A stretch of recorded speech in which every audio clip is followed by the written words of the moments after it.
गुरु प्यारी साध संगत जी, नमस्कार जी। आप सब कैसे हो?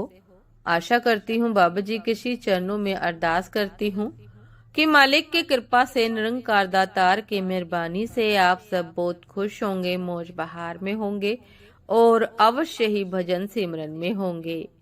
साध संगत जी, मैं हाजिर हूँ आप सभी से एक बहुत ही खूबसूरत साखी साझा करने के लिए, एक हृदय स्पर्शी साखी।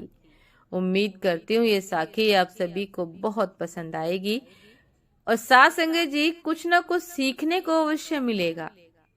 तो चलिए साथ संगत जी, समय ना गवाते हुए शुरू करते हैं जी। साथ संगत जी, भगवान के प्रति सबकी अपनी अपनी निष्ठा होती है, अपने अपने भाव होते हैं। एक बाबा का बड़ा ही प्यारा भाव ठाकुर जी के प्रति था। संत नित्य ठाकुर जी को भोग लगाते और फिर उस भोग को स्वयं खाया करते थे। एक दिन किसी मंदिर में भंडारा था।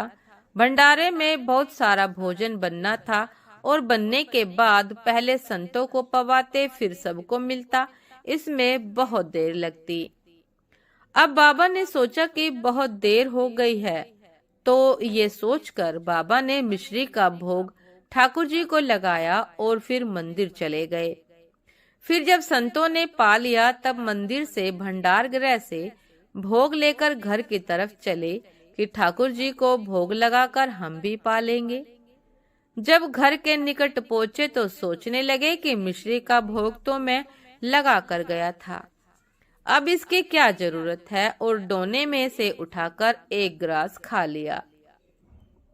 साध संगत जी, जब निवाला मुंह में रखा तो सोचने लगे कि जब घर तक आ ही गया था तो भगवान को भोग लगाकर फिर खाता, पर अब तो निवाला मुंह में डाल ही चुके थे। बाबा को इस बात से बड़ा दुख हुआ। बाबा मन ही मन अपने को धिक्कारने लगे कि रे पापी, ठाकुर जी को भोग लगाकर खाता तो क्या जाता, घर से बाहर तक तो आ ही चुका था। अब तो बाबा को इतना दुख हुआ कि वह मुंह का ग्रास उगला भी नहीं और निगला भी नहीं निगला जा रहा था। इसलिए नहीं जा रहा था कि ठाकुर जी को भोग नहीं लगाया, और उगला इसलिए नहीं कि भंडारे से लाए भोग का अनादर हो जाता। साध संगत जी, बाबा घर के बाहर ही बैठ गए और उनके दोनों आंखों से आंसुओं की धारा बहने लगी। बाबा को ऐसे बैठे हुए 2 दिन बीत गए। तीसरे दिन रात को एक छोटा सा बालक दौड़ता हुआ आया और बाबा का मुंह अपने हाथ से खोलकर ग्रास निकाला और खुद वह ग्रास खाया, और बाबा कुछ कहते इससे पहले ही वह अंधेरे में गुम हो गया। साध संगत जी, बाबा अवाक देखते रह गए, क्योंकि वे इतने दुख में डूबे हुए थे, उन्हें दीन दुनिया की कोई खबर ही नहीं थी।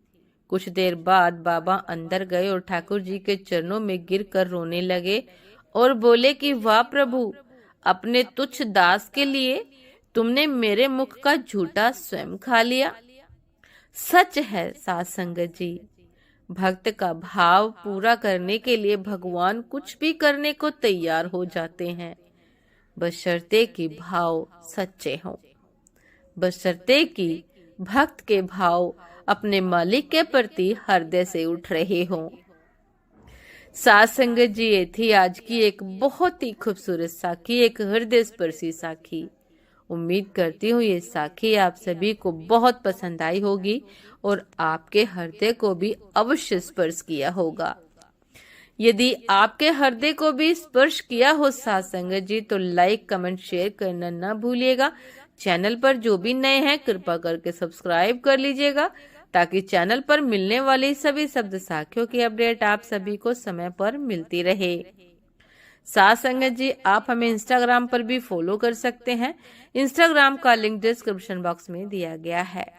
तो दासी को अभी आज्ञा दीजिए साध संगत जी, आपसे फिर मुलाकात होती है एक नए शब्द साखी के साथ, एक नए हृदय स्पर्शी विचार के साथ। तब तक के लिए नमस्कार जी।